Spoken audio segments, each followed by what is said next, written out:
Are you ready to take your screenwriting career to the next level? If you're a new or aspiring screenwriter who feels lost or stuck in your career, the Working Writer School is here to teach you what writing courses don't. Former student Dylan Evans said, "There are a ton of writing classes out there, but this course helped me work through the stuff that I couldn't find anywhere else. I feel more prepared and more knowledgeable to take on the next phase of my writing career." Writer Nicole Bennett said, "After taking this course, I have a clear framework for the mindset, productivity, networking, and financial management skills needed for longevity in this industry." And Jay Burlingham calls this course the map. "This course has given me a map that I will return to again and again as I move forward in my career as a writer." Use code MMIH for 10% off from now until January 31st and go to theworkingwriter.com. That's theworking, WERKING, writer.com to sign up today. You know, making movies is hard. Making movies is hard. Welcome. This is the podcast about the struggle of being an independent filmmaker. I'm Mark Pellington, the founding host of the podcast, and I'm a sci-fi horror filmmaker. And my first feature film, The Alternate, is out right now. Watch it on all the places you can watch digital movies. Buy it on Amazon, on DVD. I'm Liz Manischel. I'm a writer, director, producer who has made 2 features, Bread and Butter and Speed of Life. Currently in development on one more, which is Best Friends Forever. It's my horror feature, and we're going to make it next year. I'm also a distribution consultant who does sales, and I used to manage Sundance's creative distribution initiative. This week, we welcome producer-director Mark Pellington on the show to talk about the re-edit of his first feature, Going All the Way. We talk with him about, Alrik talks with him about why he re-edited the film 25 years later. We talk with him about directing music videos and what it was like to work on a Quibi show. We then play another round of The Game. But first, Alrik, how are you doing? Yeah, good. You know, hanging in there. You know, we're rocking and rolling on this feature still. I mean, we got another, wasn't really a past, more like unavailable sort of situation. And now my EP is like tired of this, of getting no's. And so now he's just going to go with the route he knows. So we're switching up gears, and we're going to go with some of these other casts that he's worked with before, people more in their realm, more of the B-level people. B-level is what he calls them, but they're really, I don't know, depending on how you use the level system, right? It's probably more like a C or D level. Sure. Especially, was it Colin Stryker? I think he was calling... Yeah. B-level was like, I don't know what, Bruce Willis or something. I don't know what he was using for it. He was like, oh yeah, not quite Brad Pitt, but right below Brad Pitt. But I think a lot of times people use B-list as like B-movie actors. Like, who's a B-movie actor? Michael Madsen. Yeah, we talk about it every week. We have like a cadre of 5 that we reference. Yeah.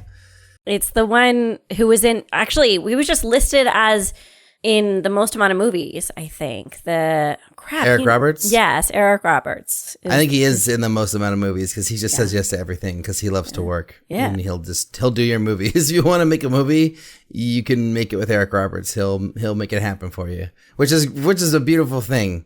And it's so crazy that he has done this for years, decades of being in any movie, and he still gets choice roles in big stuff because he's just that good. It has not hurt him, Anyways, so yeah, we're doing that. That's cool. It's going to be fun. I don't know what it's going to mean. If it's going to be like, oh yeah, we're going to start making this movie in first quarter 2022 or 2023. Dear God. But maybe. I think that's what everyone thinks. I don't know what I think. I hope we make it in the first quarter. I feel like it's always add 6 months to whatever someone says out loud. It's like whatever the anticipated date is, like in your mind, add 6 months and it'll make you feel a little bit better if there's a delay. Seems about right. Yeah. I mean, I feel like, if we got that would be, if we made it in 6 months, that would be incredible. If we made it in 2023 at all, that would be incredible. I kind of feel like making any movie at all ever is incredible. So, I'm pretty excited about that. I'm really deep in the shit right now with conforming. It's not conforming. It's online editing, but so basically, I thought I was conforming the movie, but we're actually hiring a really good studio to conform it, which is oh, whew, thank goodness gracious me. That is awesome. So I don't have to have that stress on my shoulders, but I still have to get them all the stuff. And since they're a fancy studio, their turnover specs are like fucking bullshit. I mean, it's like, oh yeah, every time there's a reposition, you have to make a mark in Premiere. Every time there's a keyframe, make a mark. Every time there's this, so it's like I'm just going through this thing and marking everything out. And then like I have to, like we have all these blended shots where they took two shots together and then they like, you did this weird blendy effect. Mm-hmm. So like every time that happens, I have to make the blend myself and provide a comp. So I'm basically like becoming a visual effects artist as well. So I was like trying to do that last night and like I stayed up like super late trying to figure out this blended thing. And I did like 12 of them and then 9 of them worked and 3 didn't. And I was like, you know what? This is crazy. And there's probably like 50 to 60 of these things. So what we decided was like, forget the blend shots for now. Just deliver them everything else so they can start working on it. And then I can work on the blend shots over like the next week or so. But man, this online editing thing's hard. It's not easy. I don't think anyone ever said it was easy, but it certainly isn't. But it's fun. I like being part of a movie. It's cool to like see it happening behind the scenes and like see like the process that XYZ goes through for film festivals and the way they work with their filmmakers. Like I kind of get like a little peek into that world a little bit, which is fun. It's also just like crazy just to think about like, you know, all these movies, like they're like doing the same process as me or you or anybody who's trying to get a movie into a film festival. It's just at different levels, right? Like they have a little bit more influence. They have a little bit more connection, you know, but like the outcome is if they don't get into those film festivals, they're going to come and be in the same boat as us, you know, but then they spent like, you know, whatever, 10 times amount on their movies, you know. I mean, XYZ, if you're talking about XYZ as a distributor, informing what kind of placement their titles get on these platforms is a little bit different than a smaller distributor or that's probably true. Aggregator. I guess I was just thinking of our good friend Tom Schulman from last week we interviewed. Oh, yeah. Yeah, and his movie, you know, it premiered at Newport and then it played Dances with Films. And, you know, they don't have XYZ behind them, so that's very different. But, you know, still, like, whatever, millions of dollars of budget, and it's in the same pool as the alternate, you know? And it's just like, it's kind of crazy. Well, again, if their sales rep can negotiate better terms, it is not in the same bracket as us. We don't know who his sales agent is. I think that was something that surprised me where like when I worked at Sundance, we had a, you know, like a bat phone to the guy who curated the front page of iTunes when that was a very big deal. And like my boss would just call him up and be like, hey, will you take a look at this movie and see whether you want to promote it extra? You know what I mean? Like there's so many handshake deals that we don't have, that we're not even aware of. So I always like to assume the opposite that you assume, because you are the optimist and I am the pessimist. And I always assume that there's more going on behind closed doors than I have access to. Yeah, but I mean, like, do you think that a movie that like, you know, plays like, okay, so with a sales rep who's great and a sales rep who is maybe non-existent because you don't have one or is just average, but they play the same festivals, same kind of level of talent, no names or anything. Do you think the one sales agent can sell the movie way better than the other, even though it's got the same stuff? Just yes, because festivals don't really matter at a certain point. Yeah, absolutely. It's about relationships that sales rep has. I mean, this is something that I'm going through right now on Twitter. Like I posted about it on Twitter and like there's like 300 likes on it right now. And it kind of took off in a weird way, but I rep a wonderful micro-budget action comedy. It is a wonderful film. No festivals whatsoever. No name cast. I pitch it. I knew who to pitch it to, and I pitched it to the right party. I got a really solid distributor, you know, not like a name distribution company, but one that's not a catalog distributor. And then I got 2 international offers myself, just me, just little old Liz. And it's like, this is a film that hasn't played festivals. So I know it's, you know, it's a genre film, but it hasn't taken off in any way.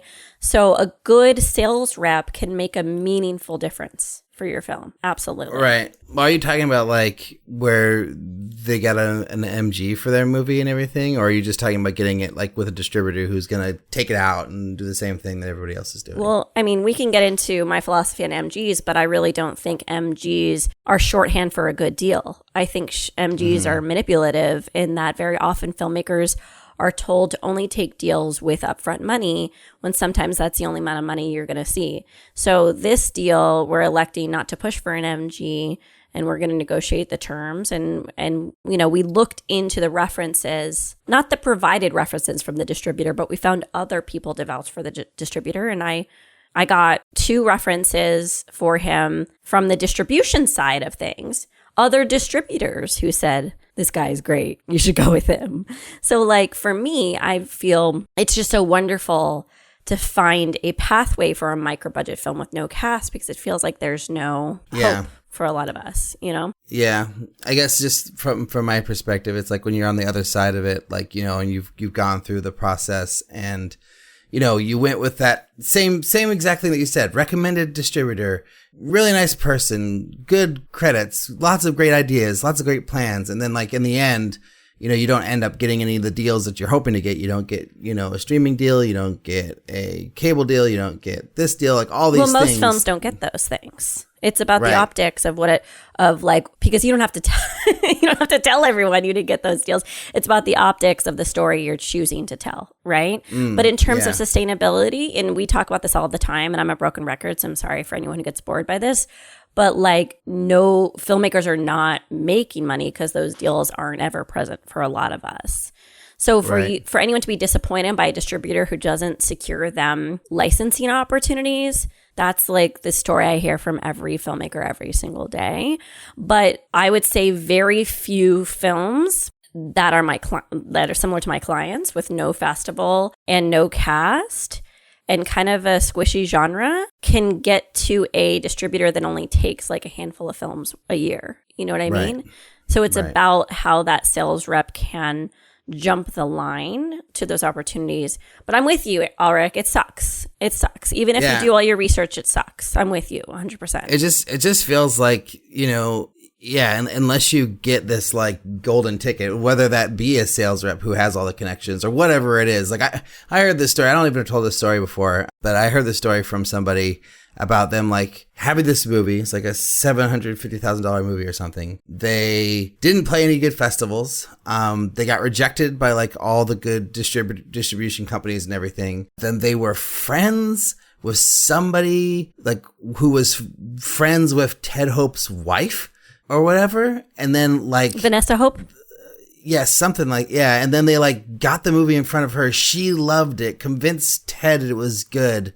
And then all of a sudden, it's like got a Netflix deal for like insane amount of money. I'm guessing it was probably an Amazon deal, but yes. Yeah, or no, because then it went to like, I think it is on Netflix, but I think what happened was it went to like someone else. I don't remember the whole story, but anyways, someone made a phone call basically, and then it just got to the Netflix desk, and they're like, "Oh yeah, we're buying this movie." Okay, yeah. So yeah, here's a standard offer. What do you guys think? Oh, negotiate? Okay, here's a little bit more. And then they like suddenly get like $1 million for like a $700,000 or $500,000 movie. And it's just like, what? Like, how did that happen? Just because you happen to know the wife of the right person or whoever it is. Maybe it wasn't Ted Hope's wife. Maybe it was somebody else's wife. I don't know. It was Ted Sarandis' wife. Yes, that's who it was. It was probably because if you're saying Netflix and not Amazon. Yes, exactly. That's who it was. So, yeah, anyways, I'm telling stories out of school here, but, But why are you remembering it? You remember it because it's an outlier and it gives you hope, and it's like no, it doesn't give me hope. It doesn't give me hope at all, because it's basically like you have to know the right person and grease the right wheels and be in the right situation. That's and life. This person who's telling me this story is like, I have 2 Teslas and he's already a rich person from other worlds. And so then it's like, he's like hobnobbing with the other rich people and then like doing stuff, It's just like, okay, whatever. Like, when you're all got money, like, and then the money and connections, I guess that's what you need to have success in any business, long game. I suppose. You and I are in the long game where we're growing our career every single film, which is what I tell all my clients is like, this is your first film. This is your second film. This is not going to be the thing. This is not the launch pad. There is no launch pad. Nothing catapults you. You grow incrementally every project. So that's the way to look at it. But I think The situation you described me reminds me of, I love how I'm like, I'm a lady. Let me bring up lady references. There's the book, He's Just Not That Into You, which they made into a movie. But the core message of that is like, you're not the exception. You always assume you're not the exception. Like you can rationalize it a million ways. Like it's going to be me. They're going to pick me. I'm going to be the one in a million. Never create a business strategy based off of being the outlier. And I would encourage filmmakers to look around, look to their left and look to their right. Do you know anyone who lives off of their income from their films, from their independent films? Do you know anyone who lives off their incomes from the independent films? Yeah. I mean, we only know like a few, but from our from the podcast. Who aren't our friends, right? They're just people that we happen to interview. Yeah. But yeah, very, very few and far between. I guess it's just sort of like interesting that like, going back to Tom, who I'm, putting on blast here, but it's like, this guy wrote Dead Poet Society. He made, Eight Heads in a Duffel Bag studio movie. Like, he's written tons of other stuff. Honey, I Shrunk the Kids, whatever. And then he's got a movie that's like doing the rounds just like the other movies. And like, he probably has a better sales rep than most, but still it's like, that's what it is. And like, but the thing is like, he's also happy with that because like he got paid to make his movie. I'm sure he got paid out of the budget, right? Like he didn't do it for free. It's not like he raised the money himself. Like somebody else raised the money, for the project. He got a fee. They got a fee. Everyone got fees, and he got to bring his art to life. And so like, I think for him, it's like, oh, it'll end up wherever it ends up. And that's fine, and then maybe I'll get to make another one. It's like, just keep rolling down the road. So I've been thinking about that a lot lately. It's just that like, it's what we always say, like, don't think about the outcome, right? Like, just think about like the journey. Yeah. And the thing you're making that you love, So just going into my next movie, I'm just thinking about that a lot. Like, either I'm going to get money, like a paycheck, or some sort of fee and I love it, or I just love it and it doesn't matter, Yeah. And I think like the love it and doesn't matter. That's probably the way that the movie's going to actually get made more likely than getting the paycheck. Because getting a paycheck to direct anything is like, I mean, my God, how hard is that? Well, I'm going to put forth option 3, which is what I'm doing, which is making it how you want and making money from it, which is what we'll be doing. We'll be self-distributing. And we've been brainstorming models of like really fun, immersive exhibition. Like, I'll even just give you a taste of this. Like, I love the idea of breaking my film up into chapters and have it be like a high touch event of like maybe 30 people in a house, like a patron's house. And then we set up screens around the house. And then people do a choose your own adventure and they watch the film in whatever order they want to watch. And then there's a gathering area in the house, maybe in the lobby of the house or the living room of the house, where people talk about what they watched and what they should go see next. But to create an event out of it.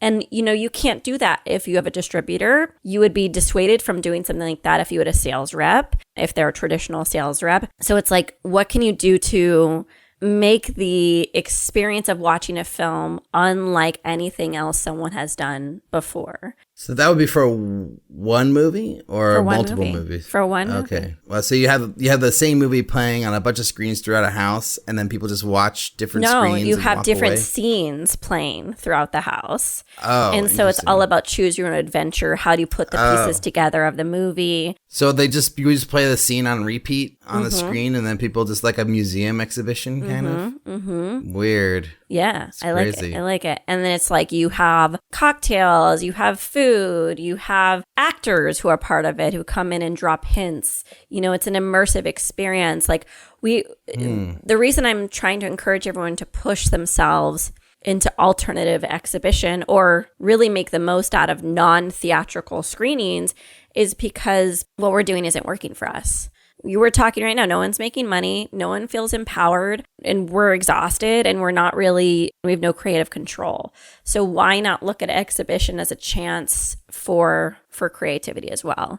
And so that's what we're doing with the Patreon. And how do you make money on that? Like, you just sell tickets to the exhibition, and it's like it's like $50. Yeah, it's a high touch event. It could be whatever you charge, and it's like you do the math of what it costs to put it together. But people, I think, are very hungry for connection, for community and for immersive experiences. I mean, look at Meow Wolf. The Meow Wolf is the perfect model for this. Do you know Meow Wolf? No. It's this like chain of it's like an immersive art museum in Las Vegas and in Santa Fe. And I think there's a third location in Denver. I mean, we're talking about this forever, so I'll cut this short. But the point is that people come in and they interact with the art. They're not passive. They're a part of the art experience. You're pulling knobs and you're going through doors and you're feeling and you're listening and you're using all your senses. And filmmaking doesn't have to be a passive experience, and it doesn't have to be 90 minutes to 120 or 150 minutes. It doesn't have to be exhausting, $50 for parking and $50 for popcorn. It doesn't have to be that way. As independent filmmakers, we can create a different viewing experience for our audience, right. And that's what I want to do. Interesting. Fascinating. Well, I feel like this is a perfect plug for your Best Friends Forever Patreon page. Everyone should go check that out to find out more about this, because it's very, very cool. You're also doing very well with that. Congratulations. It's very exciting to see, the buzz and the attention and the growth that you're bringing around that. So, that's what I mean, making it happen. You're just making your movie. You're doing it, So it's very exciting to see. Well, you too can make it happen at our Patreon campaign for this show. I can't do it. It's such a bad segue. That was good. But I do want to encourage everyone to support our show on Patreon, www.patreon.com/MMIH podcast. We want to wish happy birthday to longtime listener and friend of the show, Earl Martin. Thank you so much, Earl. Earl has requested that we say, and we want to say it. He said, I started listening to the MMIH podcast many years ago. I went through the transition when Liz came on board, and although it was different, Alrik, Liz team eventually grew on me, and I love you guys. It's been fun to watch you grow your brands, both individually and as a podcast. I'm rooting for you both in your filmmaking endeavors. I also appreciate the wealth of knowledge gained by listening to the show each week. A special treat was having my short Listen selected as part of the Get Shorty segment a while back. And I love the addition of the game segment too.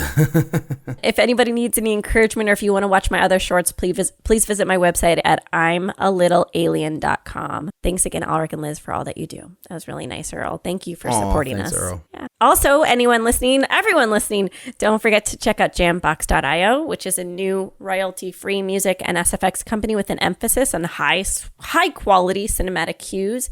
The composers have worked on soundtracks for Hollywood-level films, working with directors like Michael Bay, Martin Scorsese, global brands like DJI.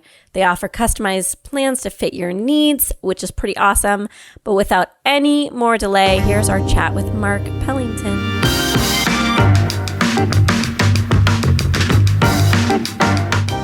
Mark, give us the elevator pitch for Going All the Way.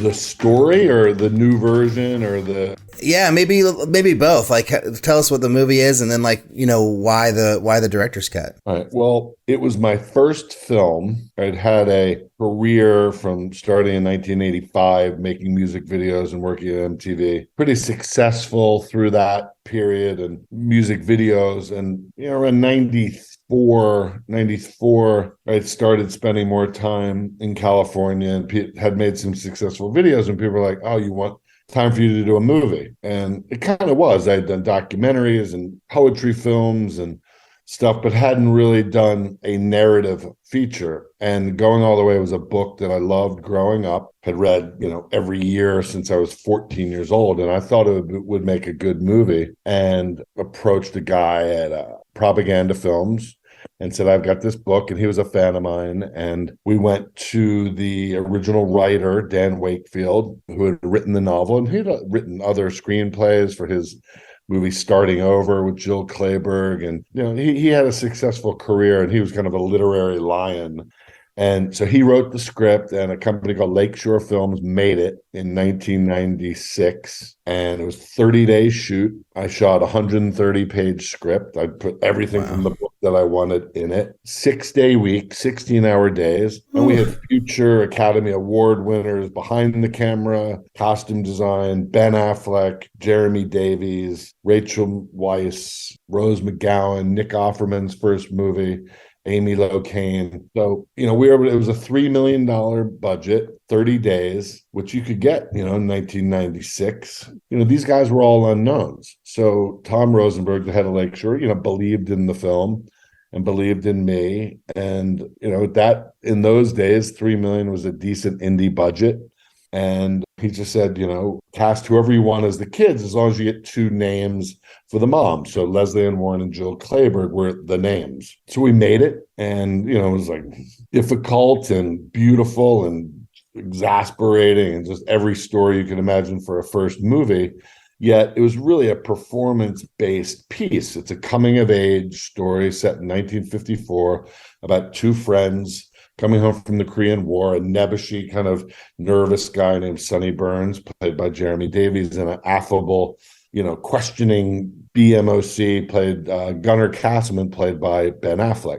So they meet on a train and they kind of spend the summer going through their battles with, pesky moms and girls and questioning life and, the philosophical existential questions. And it kind of had this tone of a Midwestern Catcher in the Rye. It was funny, but it was mordant humor and kind of dramatic and really a story about friendship and 2 guys who really needed to leave home. I made a version of it, the version that came out that was sold at Sundance to Gramercy Pictures. It was a division of Polygram at the time. And it got, good response at Sundance and, it sold. And that point at Sundance, like, wow, you sold your film. That's really important. And Gramercy made some edits and they made some suggestions and say, oh, shorten it here and shorten it there. And by that point, it had been 3 years into the process. And I was kind of like, it wasn't a battle, but I remembered like the response was pretty good at Sundance. So, okay, great. You make these little changes. Cuts to, the movie comes out, does okay, but you move on and, you move on to your next movie. And with Lakeshore, we made Arlington Road and just kept going. But over the years, I kind of was like, well, going all the way disappeared. Polygram folded and the movie was never really got a brief DVD release, but then it kind of disappeared. It was never on cable, never on streaming, it never had an afterlife like these movies do. You can always check them out on cable, late night or whatever, or you could go buy a Blu-ray and stuff like that. So cut to, so it was a fond memory of my first movie that was like, it was mixed, mixed results, I'd say. So during COVID, I was searching around in my office and I found an editor's assembly, a 3-hour tape, Betacam tape with the editor's assembly, which was the 3.5-hour assembly of all the scenes, every piece that we had shot. So what the editor's assembly is when the editor lays out everything you shot per script without kind of doing his cut. He does his cut within scenes, but he doesn't leave anything out so you can kind of see and make these judgments. Well, I showed it to Leo Trombetta, who was the original editor. He wasn't doing anything at the time, and I put it on a drive and sent it to him, and he had an Avid in his house, and he put it in, and 6 weeks later, he goes, hey, I got something interesting to look at, and we looked at it, and we talked, and it was very much like we had been on the same page about what we missed and why we had lifted out an entire beard sequence and what we had done to get from 3.5 hours down to the first Sundance cut. And then what we did with the final thing. But boy, what we missed was this, this, and this. Now, having made 7 movies since then, 25 years of life experience, loss, love, more loss, the whole roller coaster, you learned a lot different thing about yourself as a filmmaker, as a man, as, just mortality, everything. So you're wiser and you think a little smarter and a little more interesting. So Leo did a little of this, a little of that. And like, okay, well, wow, what are we going to do with that? Maybe this was just an exercise in fun. But very soon after, I was doing some TV stuff for a company with some other Lakeshore properties, Mothman and Arlington Road. And I realized, I said, you guys have a movie that Ben Affleck was in and all these stars that nobody ever saw. So you might be able to exploit this and make money from it by selling it. But I don't want to sell the old version, right? I don't want to sell the old the old 1997 version. I have a new version of it. And concurrently, I had heard about Oscilloscope, which was a cool studio in New York that was restoring 90s movies. Tom Noonan's What Happened Was, John Cameron Mitchell's Short Bus. Producer, friend of mine doing Short Bus said, man, they do an amazing job. They put out a Blu-ray. They give you a theatrical. They can sell it to a streamer. I'm like, that's a dream, right? So I meet Dan Berger. I send him the film. I remember he goes, well, it's not really an auteur movie, but it's an interesting narrative behind the film itself. So he looked at it and we agreed, kind of came up with an agreement, and they came up with an agreement with Lakeshore, and we set off onto what was then a 9-month experience of finding the original film, going into boxes, the restoration itself, which is its own story. To make a long story short, we come up with a 2-hour and 5-minute version. We took out 25 minutes from the original film, put 55 minutes of new footage in, a new score by Pete Adams, new titles by Sergio Pinero, voiceover done by Leo. Leo had cut Todd Field's film Little Children, which I loved. And I loved the kind of third-person narration, which kind of fit the novel, the Going All the Way novel. So I had underlined the book over all these years many times.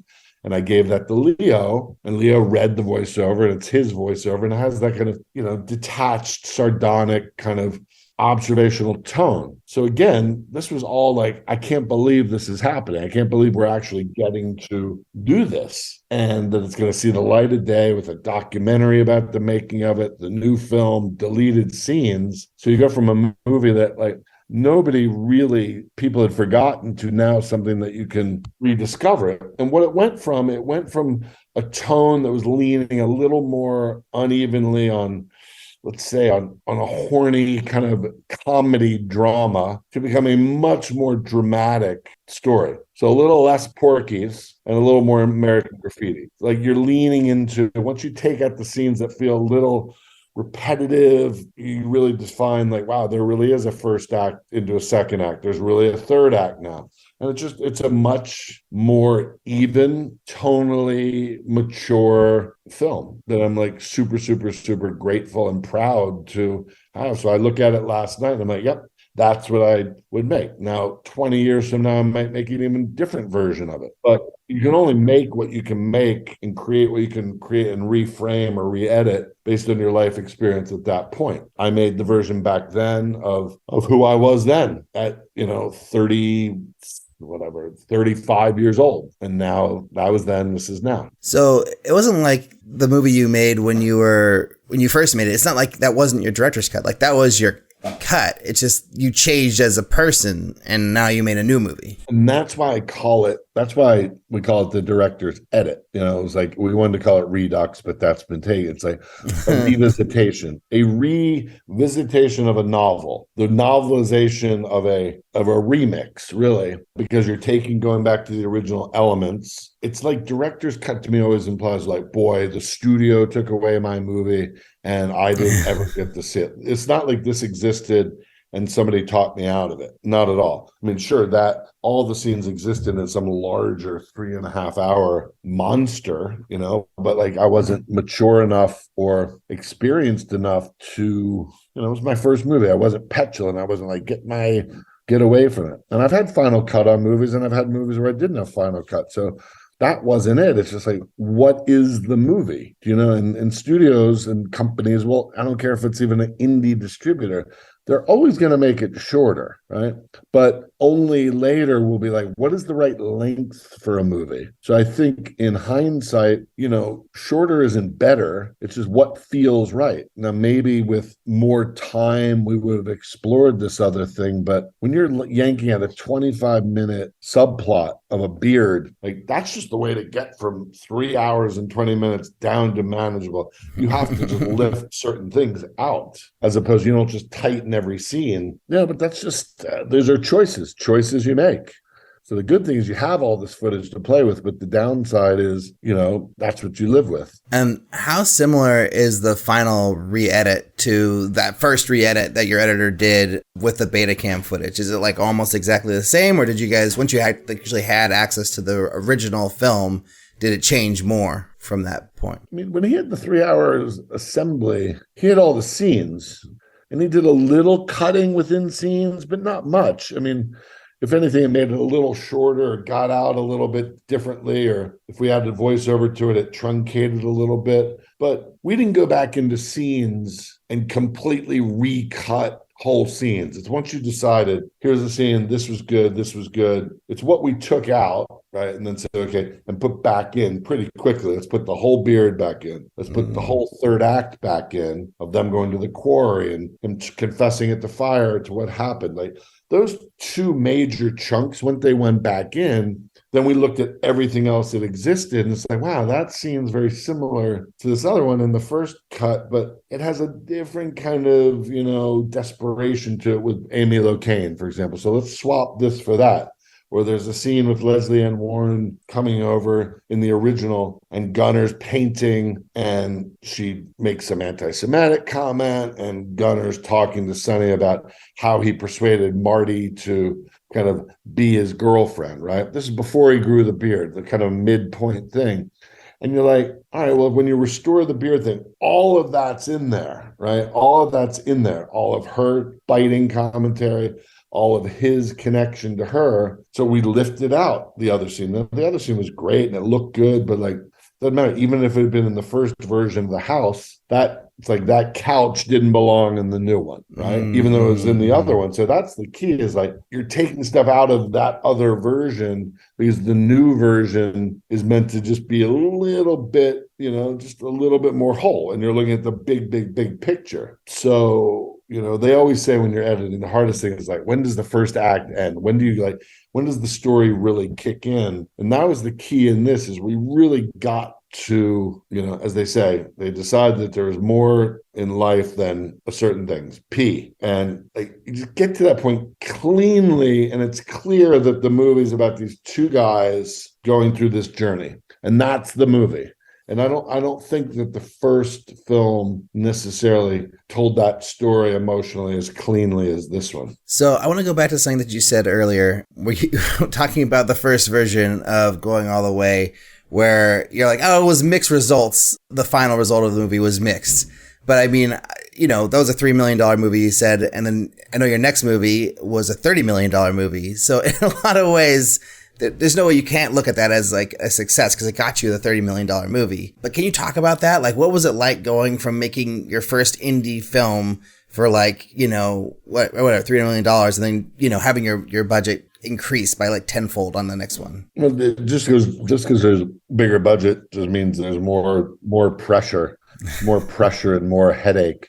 All I know is I made a lot of first time movie mistakes on Going All the Way. Like I had never shot a basic narrative, screen direction, master over that film grammar. I shot tons of stuff and was very adept visually, but had never really done that. So once you do that, it's like your freshman year at college, right? Oh, I got it. So when I got the chance, I made a 45-minute film after Going All the Way with John Bon Jovi. It was a combination of music video and narrative and spoken word with Demi Moore and Kevin Bacon and Whoopi Goldberg. It was really a chance to make a second movie that nobody really saw. I mean, it was on VH1, a home video, but it was a great chance to almost make a second movie, work with stars, really continue to work my craft. Did a couple episodes of TV for Homicide. So by the time Arlington Road came, I understood narrative more. And I also just worked my ass off on that film, prepping it. I had more days, which is good. So you're not like shooting 16-hour days, like trying to jam it in. Aaron Kruger's script was fucking bulletproof in terms of its structure. Like it was really a great blueprint. Every time people say, wow, they really like that movie, I'm like, it was a great script. So I just really prepped it. Same DP, same production designer, same team, but was just, and also like my instincts of it being darker tonally were probably closer to my, I'm not sure that comedy or dramedy is my forte. I've made 3 of them and I like them, but I don't think it's my sweet spot. I'm not going to be Hal Ashby. I'm not Hal Ashby. I never will be, but I like them because there's part of me as a human that likes that aspect of it. And I actually think The New Going All the Way is probably the best movie of that genre that I've made, the new one. Right. So the jump to a big one, I felt very comfortable working with actors. Like I said, 50 days instead of 30 days. So, every day though, you show up, do the work, and you weren't panicked. It wasn't like, fine, let's get it all in, and jam it in. It wasn't relaxed necessarily because the tone of the movie was very painful, but again, I was super prepared, super buttoned up, trust the actors, and, you just make that step. So did you feel like a little sense of, more time and more ease working with 50 days? Like, cause you don't have to shoot as much a day if you're working with a 130 page script, 120 page script or whatever. 50 days is always better than 30 days. But it's again, it's the days. It's the days, with Going All the Way. It's like, lesson learned. Maybe I should have, maybe 120 page script would have been a little smarter. But you never know those things. Like if you can get it, you're always like, well, let me make those decisions in the edit room. And there's no formula. There's no formula. They can shoot a. Schrader told me, he goes, write 90 page scripts because film is reductive, right? Like you're going to have an assembly of 2 hours and 40 minutes and you're going to have to lose stuff. Why don't you start with it shorter and let it expand or be more of the length that it should be? So stuff that I develop and write now is like nothing. Maybe the first vision is 135 pages, but it's like, that's not what I'm going to go shoot unless I get the juice and the ability for somebody to say, we love this. And you say, great, it's going to be a 2.5 hour film, right? But I'm not at that point. I don't have that kind of, cachet to get that unless I just, do it on a smaller scale and say, do it. I'm just going to go make what I want to make at the length that it should be. But then does it get distribution? And, that's a whole other ball of wax. So let's go back. You really quickly glossed over your music video directing career that led to making your first feature. And I mean, you worked with some of the biggest names in music, like Alice in Chains. Your music video for Rooster is like super duper uber famous, which I don't know if people know, and it's great. I just watched it again the other day. Just can you talk about like what that was like being like one of the top music video directors, like in the 80s, and 90s, and like kind of what that career path was like? Like, were you like a fully paid director, like starting pretty early on, or did you have to work up until that was all you were doing? Like how did it all kind of play out? Well, I spent my 80s at MTV, and from 1983 when I was an intern until 1990 when I co-created a TV show called Buzz, which was a kind of a 30-minute global collage, super experimental, super ahead of its time, very cult show, and had done some videos on the weekends, like Information Society and some stuff that was hits within that world of MTV in 1987, 88. Now, to those viewers, I mean, that was fucking a long time ago. MTV was an incredibly powerful force from 81, but really its heyday from 84 to really 95, maybe the late 90s, its impact on the music business and how it affected music and the sales of music. Again, remembering pre-Napster, we're talking before the rise of DVDs, before music was free, right? So music videos were highly, highly respected. I don't think the form is as respected now as it used to be because it was new and it was like really, really impactful. And the bands and the trust that bands gave you was immense, and the budgets were good, and you could really, like with one video, break a band, and you were given a lot of freedom, like Rooster. And I mean, now you get treatments and it's like, here's the 4 videos we want it to be like, and the budgets are like 1/5 of what they used to be. Back then it was like there was respect, and it's like, we want you to do this. Now I guess it's the same as the movie business. If doing Pearl Jam and Alice in Chains and stuff like that was the equivalent of Oscar winners, sure, then you get that freedom, right? Damien Chazelle gets to make Babylon now because he won Oscars, right? So at that point, music videos were, I love music. I love subconscious storytelling. I love imagery. I love that emotion. I think it's my favorite form. Even the last videos in the last 5 years I've made, I love. So I've made like 120 of them from starting in 85 to now. The business has changed, but I love the artist. I love working with music and imagery and abstraction and whatever it is. And they were great. And you get to work with people like John Schwartzman, famous DP, shot Alice in Chains, like great DPs over the years, different people, and great freedom where they're like, here's the song, do your thing. There's no focus groups. There's no people hanging on the set. There's no 20 people at Video Village. It's like really you and the artist really collaborate on the idea. So the last couple I did like that, Imagine Dragons and Demi Lovato in 2018. And then 2019, I made a film for Quibi, and then COVID hit, and everything has kind of turned upside down since COVID. That business, all businesses. So I'm like, I just want to make movies and make small stuff. I don't care what the budget is, but I just want to keep making stuff. Can you talk a little bit about like what it takes to win the artist's like trust when it comes to making a music video?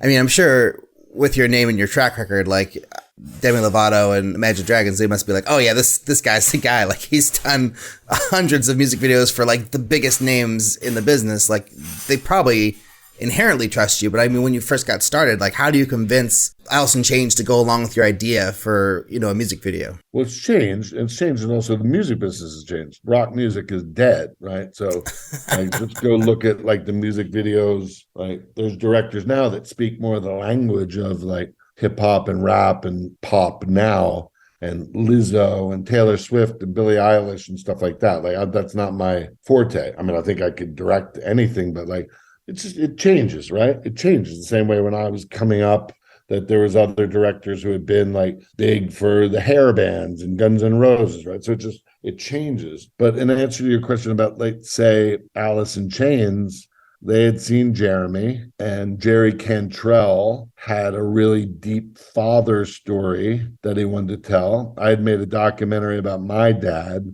So we bonded on the idea of fathers and memory and pain. And I just remember they said, here's the song. And I heard it. And I was like, so epic. And I knew what it was about. And I had one conversation with Jerry and, kind of who his dad was and what he wanted to do. And then I'm like, got it. And I just, right.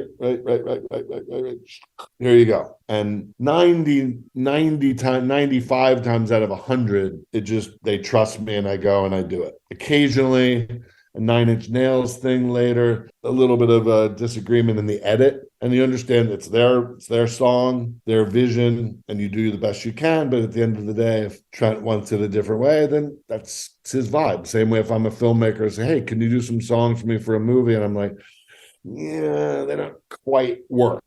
So all you want is that respect to be like, hey, it didn't work, so we're going to try this. But throughout time, that's why it's like, if you just connect with the artist and say, what is it you want to make? I'm your interpreter. And then I could personalize it and really put my own spin on it. Those are the best. Because if you're going to go do something that's like, well, we want it to be like this, and this thing, and we want it to look like this, and here's the idea. Not that, like Demi Lovato, the 2 videos I did for her, she really had the idea what she wanted to do. I was like, great. And she trusted me. But the other ones, if you're going to, it's like, then just do a commercial, right? I'll just go do a commercial and sell a sneaker or a candy bar or an Alzheimer's drug, because they should just get somebody else to do it in video. So I unfortunately have tended to be kind of picky and elitist about what I'll do. And as it changed, it's like, okay, I don't need to prove myself in that medium, but because it's just, there's a certain way I work that I know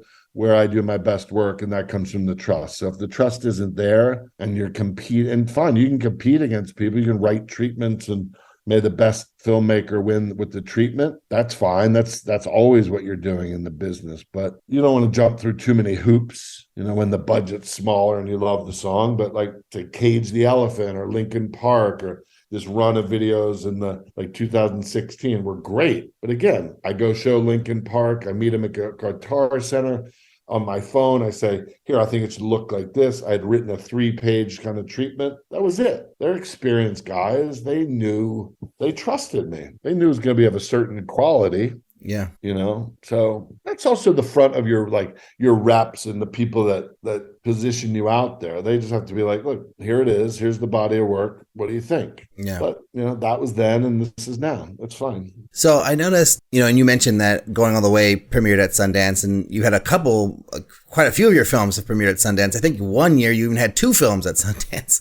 So can you talk a little bit about like your relationship with Sundance and how instrumental that film festival has been in your career, if at all? Very much so. I remember I was really bummed that the last movie, Nostalgia, in 2018 didn't get in there. Again, I was looking at some photos and talking to Neil LaBute recently, because we both had our first movies there in 97. It's changed. The indie film business has changed. In 97, it was like just taking off, right? So you're talking like, wow, that's where indie movies were like, wow, really, there was a business of it. There was a huge thing. 2007 with Henry Poole Is Here and U2 3D, still thriving. Even 2011 with I Melt With You. I mean, we got creamed at Sundance, but super proud of that movie still. I think it just was a little bit like, we're just going for it, right? And but then it's changed. It's just harder and harder to get in festivals.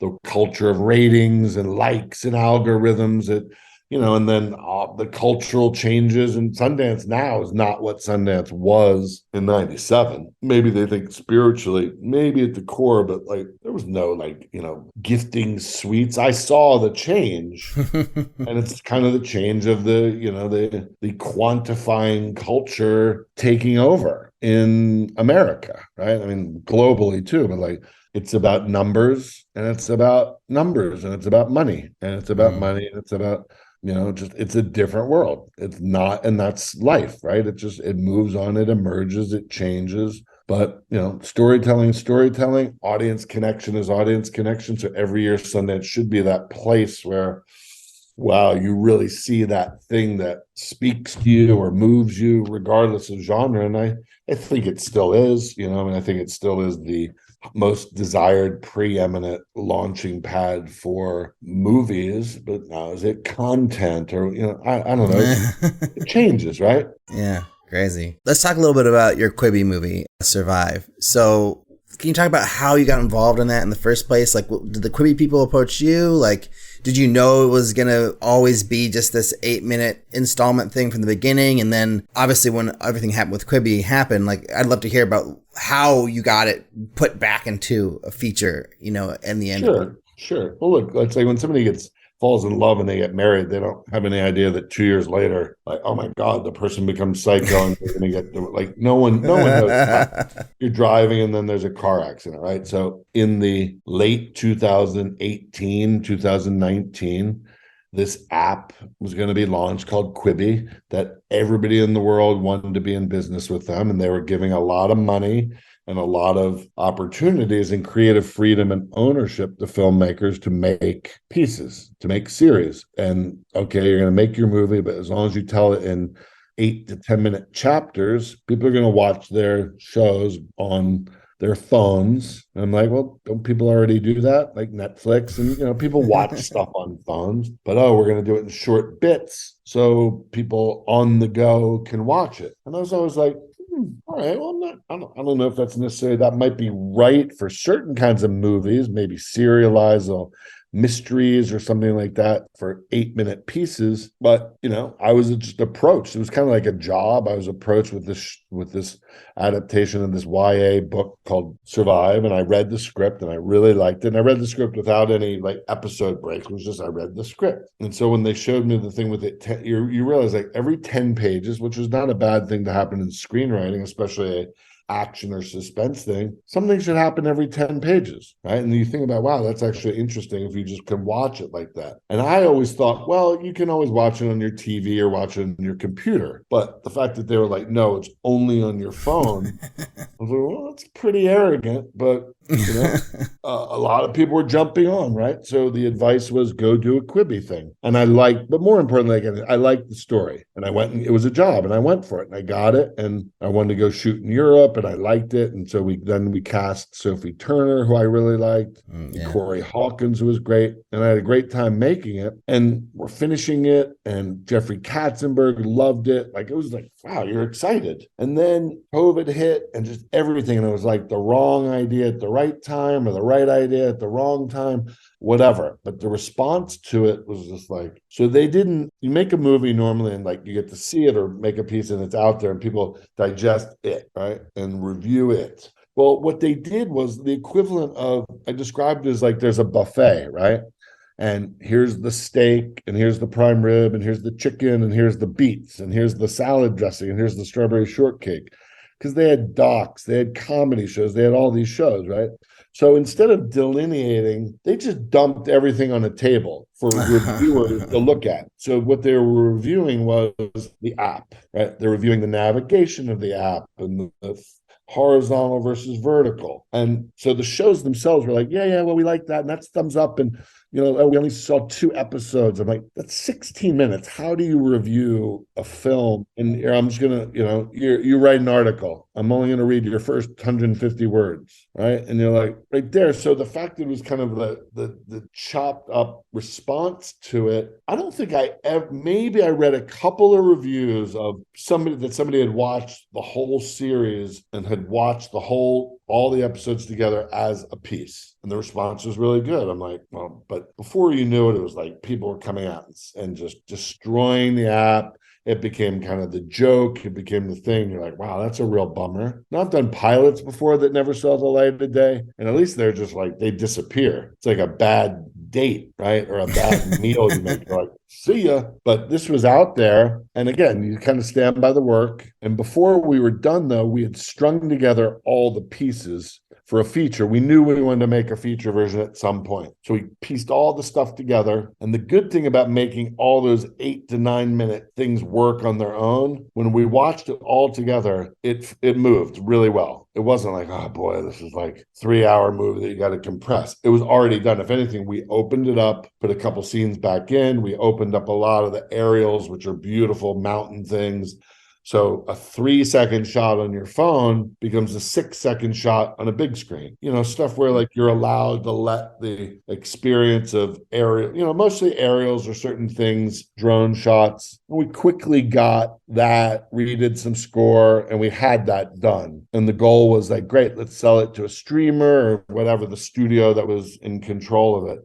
But there got to be a lot of problems with Quibi blamed out the rights to the film, who had them, and then it became one of those like debacles of, so I think they've sold it around the world, some distributor here, not even a major one, shockingly, because even though Sophie Turner's character has mental health issues, they're like, oh, does this trigger people about suicide? So it's going to come out at some point on some like freestyle releasing, but like I look at freestyle releasings movies, I'm like, boy, that's pretty. It makes Gravitas Ventures look like A24, you know what I mean?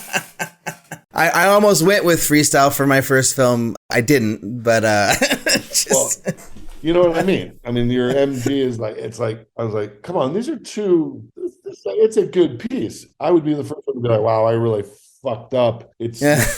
I don't know why I can never understand the sales strategy. And I think it's just the people that hired me, a great producer named Cary Granite, he's the one that hired me. And he had a lot of bumps with Gunpowder and Sky, the studio.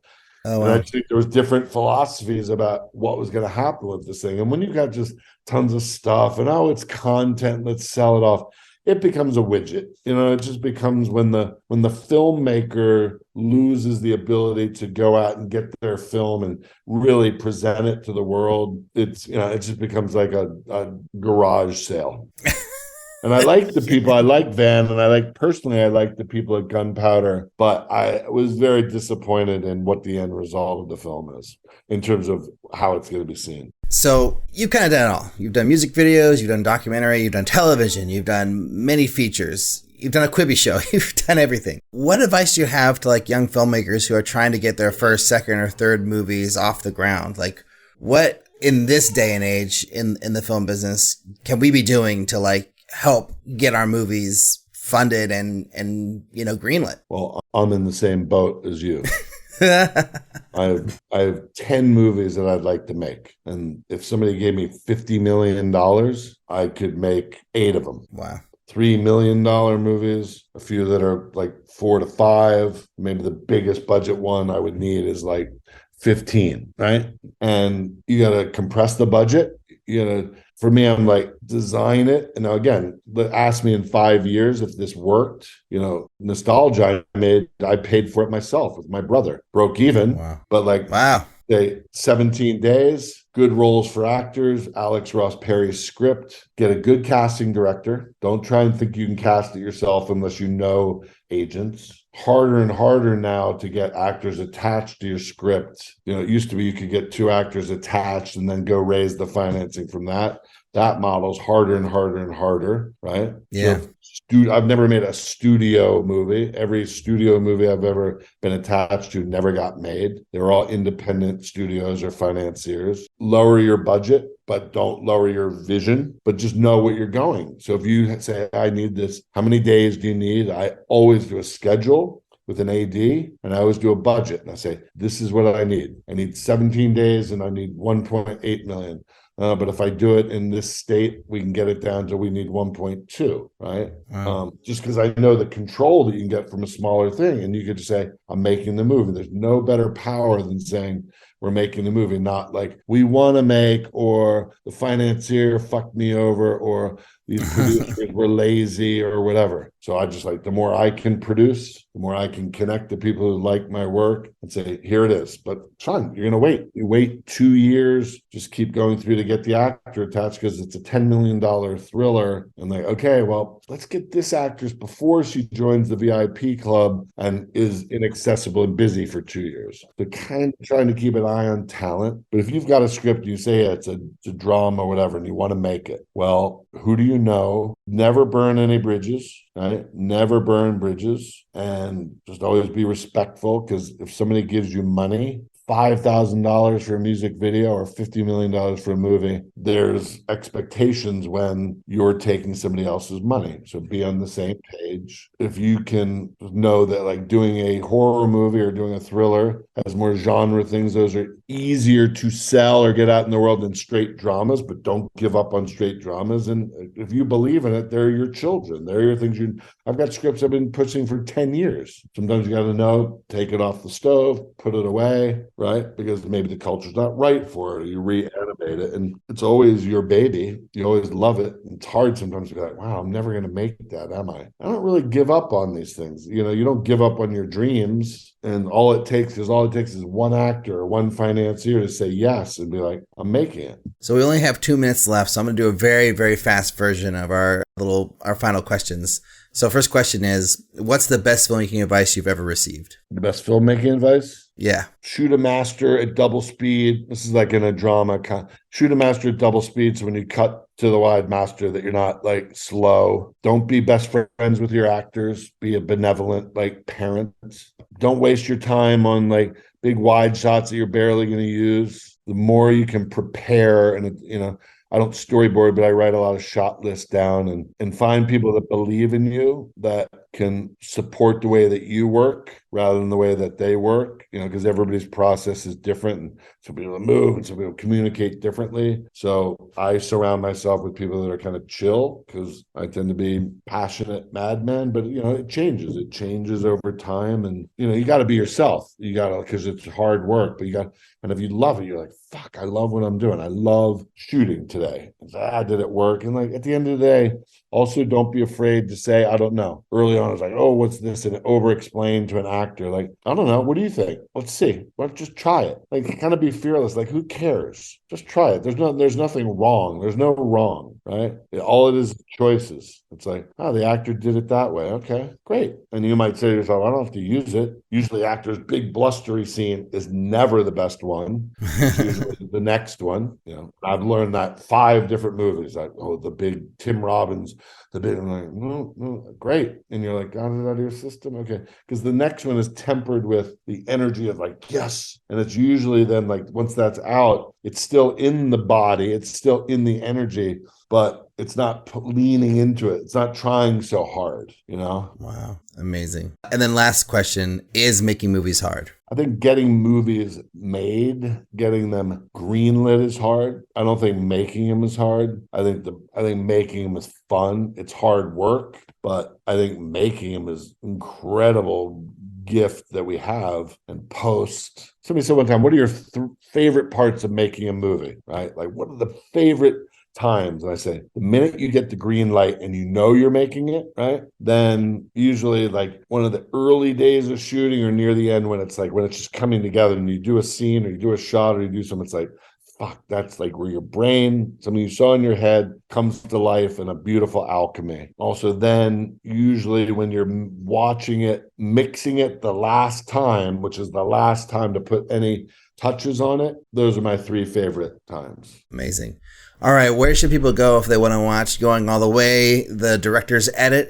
Where is it going to be out? And what should people do if they want to follow your work? Well, if they want to follow my work, my website, markpellington.com, has everything, and rarities and stuff from early MTV stuff and experimental stuff and stuff that nobody's ever seen, and every article and every piece of press and everything I've made ever is on there. The full-length movies aren't on there. I'm excited about a movie that's coming out in January, a dance film I made called The Severing that's super cool that Kino Lorber is going to help me get out in the world. Going All the Way, it's playing the next couple nights. Tonight at Brain Dead Studios on Fairfax. Next week on the 17th, it's playing at the Laemmle.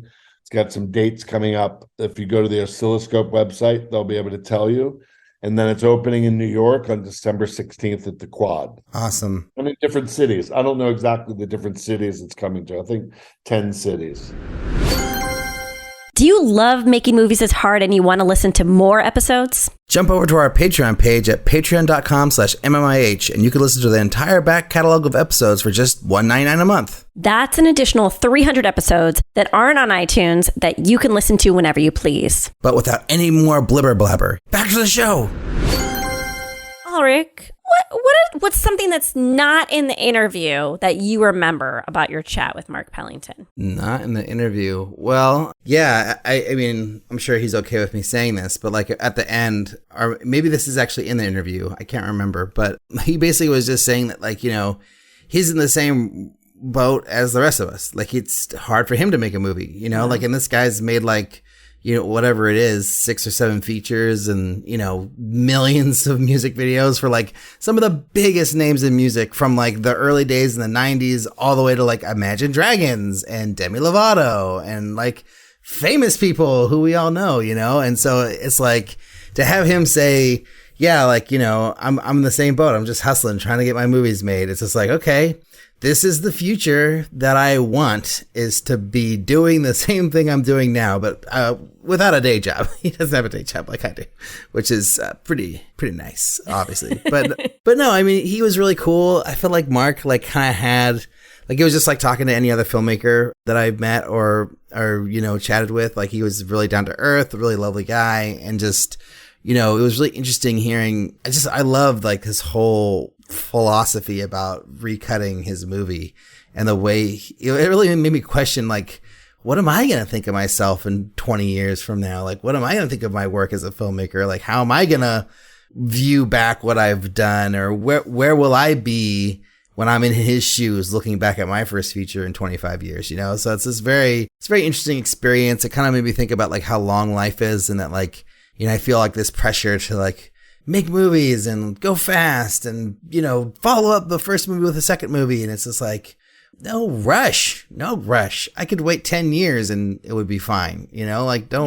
I just don't worry about it too much, because I look at guys like Mark Pellington or even Tom, from our interview last week. It's just like, these guys are like in their 50s, 60s and they're still swinging, still trucking, making their movies. They probably all have like many, many, many more movies left in them. And it's just like, yeah, man, you know, no stress. Just enjoy life and focus on the things that matter most. I think he said something to that effect too. It's just like the things that matter, you know, like, you know, spending the time with, I don't know, maybe I'm making this up. I think what it made me think about was just like being with family and like, you know, making sure that you're not neglecting that for what you think is the most important, like, move in your career. But it's like, well, there'll be others, you know, don't worry, you know? So that's kind of what I took away, that probably isn't even in the interview at all, but just like my like emotional reaction to our conversation. Oh, it's all good. Those are all good messages to receive. All right. Well, I think without further ado, it's time to play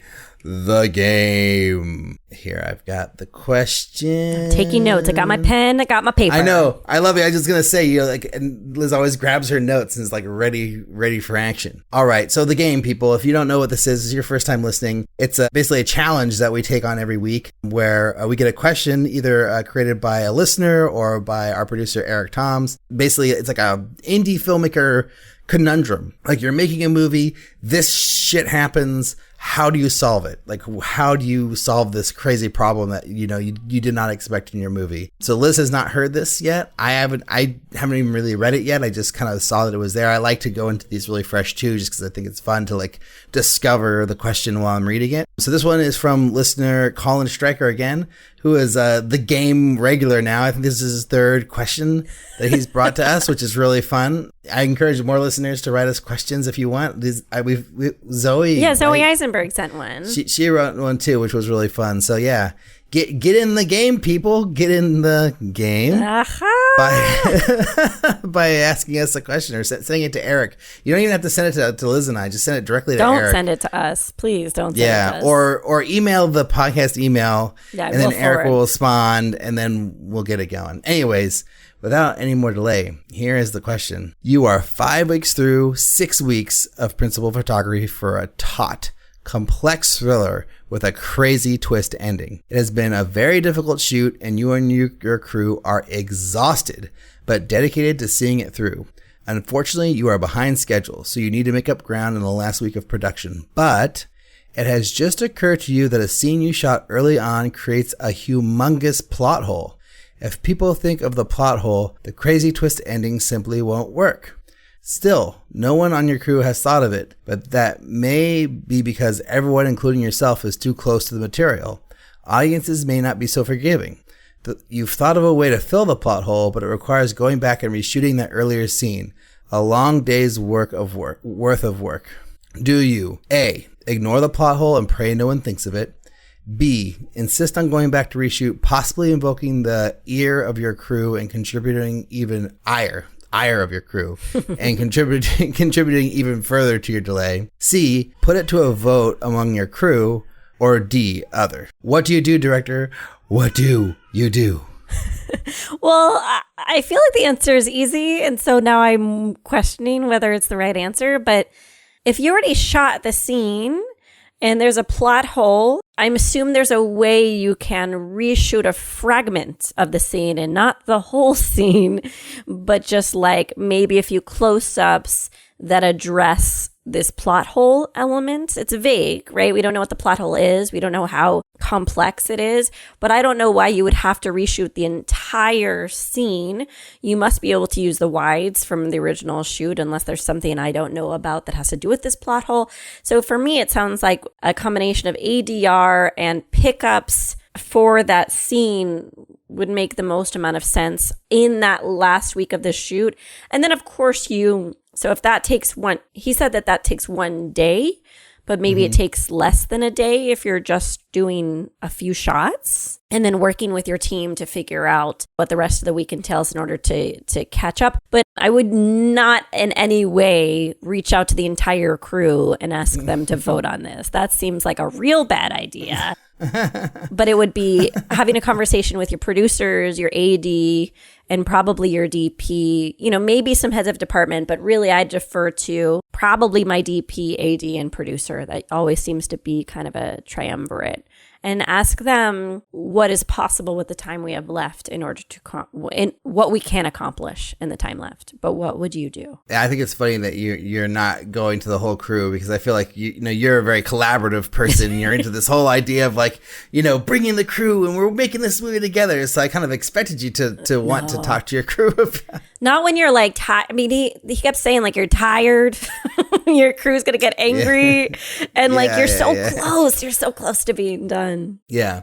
Well, so I have like usually my people on a film set that I have like trust with creative decisions. It's usually, well, I guess on my feature, that's like the best example. It was like, my producer, my AD, and my DP, and then actually sometimes the production designer, because the production designer is a filmmaker also, and he's got like this really good. He was on the show. I remember. Yeah. Rob. Yeah, he's like this guy who, like, whenever I send him the script for a movie, he always has tons of creative notes, not just art director's notes. It's always like this creative stuff, and so like he's somebody that I always like kind of bring into these things to like kind of check me if I'm thinking crazy, because like I think that's what happens when you're making a movie. You start to think crazy, and then you start to like invent all these things that are wrong with your movie. Like, oh, is this a problem? Is this a problem? Is that a problem? So like I feel like just thinking that you have a plot hole from an earlier scene like could very well just be in your brain and not be real. So like I think it's really important to do what you said too, is just like bring your brain trust together. Like people who know the movie well. There's actually a friend of mine who reads all my stuff who like doesn't necessarily work on my movies, but like he's very familiar with them. So it's like, okay, I'll bring that person in and like ask them like, what do you think of this? Is this a problem or am I crazy? And then have that conversation. And then I think you're right. I think like you don't necessarily need to pull the whole day on this. Like, having re-edited movies and like taken a whole plots, you did this too, like taking whole plots out, replaced scenes, changed complete meanings of scenes from one thing to another thing with VO and just re-editing.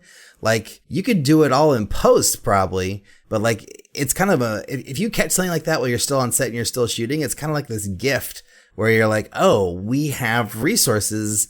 We can come up with a creative solution to this problem that's not going to kill us. And then we can squeeze in that'll work and solve the problem. Right. So I think it's like one of those wonderful like puzzle piece times where it's time for you and your brain trust to like think about how to rework this problem, or if there is even a problem in the first place. So yeah, definitely wouldn't ignore it. Don't ignore your gut. Never ignore the little thing in your head that's like pecking at you. Cause that's like cause like, yeah, that's going to bite you in the butt. Even if no one else notices, you'll hate yourself later for ignoring yourself, But yeah, I definitely don't think you need to go back and reshoot the whole day. Like there's always a better way than like, burning a whole day or redoing something completely. Like you never have to redo something completely. There's always ways to make things work. So yeah. Well, I think what Colin isn't saying, and very often this isn't included in the game question, is this the labor of love writer, director, film, or is this a one-year for hire? And I think both of us are the type of artists where we're not going to just like do a schlocky job and just hope the audience doesn't notice. But if there's a world where you're brought on, you've already had a bunch of creative conflicts with the material, you're being paid, but you're being exploited. There is a world where I can see someone answer the question of, I hope the audience doesn't notice. I'm exhausted. I'm not being treated well, and no one cares about what I say anyway. But I think you and I wouldn't probably be in that situation, right? Because we'll probably be saying yes to projects that want us there and want our creative input. And then our job as a director is to make it as good as possible and to make the experience as an audience member as enjoyable as possible. But I can see someone answering one of those options. Like, I hope they don't notice. Yeah. I kind of feel like if you were a director for hire, you probably would have already caught this and you probably would have already brought it up to the producer or the writer or whoever is the decision maker. And they probably would have already told you to not worry about it. Right. So I feel like you probably already had this conversation at some point. But yeah, I mean, I feel like, is there a world where I would ignore it? I don't know. Probably not. I think everything, because like when you work so hard on something, even if you're getting paid, if it's just a job, it's not your work. You didn't originate it. It's still going to be attached to your name. like you still want to be proud of it, like, and it's still going to be the thing that determines what your next job is, or if you get a next job, or if you have to be the originator of your next job, so anyways, very, very interesting. Good question, Colin. I like it. Fun stuff. And I feel like you said it was easy, but your solution was not so cut and dry. That's true. which I thought was cool. That's true. It's like you thought it was like, oh, that's easy. Like, here's the complicated way I'll figure this out. It's like, oh, I love seeing the minds of directors unfurl before us. It's very cool. But if you want to be like Colin and send us wonderful questions, you can do that by reaching out to us at podcast@makingmoviesishard.com. You can also just ask us questions, suggest topics, suggest guests, whatever. We're open. You can also leave us a review on iTunes, which would be fantastic. You can also check us out on Facebook, Instagram, and Twitter at MMIH Podcast, and YouTube at Making Movies is Hard Podcast. We are finally caught up on YouTube. All our episodes from the last couple of months are on there, which I just bit the bullet and did one day. A lot of data entry, but it was great. You should also make sure to check out the International Screenwriters Association, the ISA. They're an organization designed to connect writers with filmmakers through a number of programs they offer, including publishing your logline to a network of industry professionals, consultation, courses, contests, and lots of other great stuff. So go over to www.networkisa.org to sign up for free today. Thanks so much to Mark Pellington for coming on the show and for the really, really awesome conversation. Thanks to Sarah Sampson from Consumer One PR for setting this up. And she really said so many nice things about us to Mark right before we started. She's like, Liz and Alrik, they're like one of our favorite interviewers. They asked us the best questions. Oh, it's so much great. I'm so glad that you were able to get this for you. And I was like, oh, Sarah, oh my God. That's so You're the greatest. Love you. So thanks, Sarah. Thanks to our editor, Jeff Fryermuth, for doing the editing. And thanks to our producer, Eric Toms, for just being amazing. Thanks to you all for listening, and we'll talk to you next week.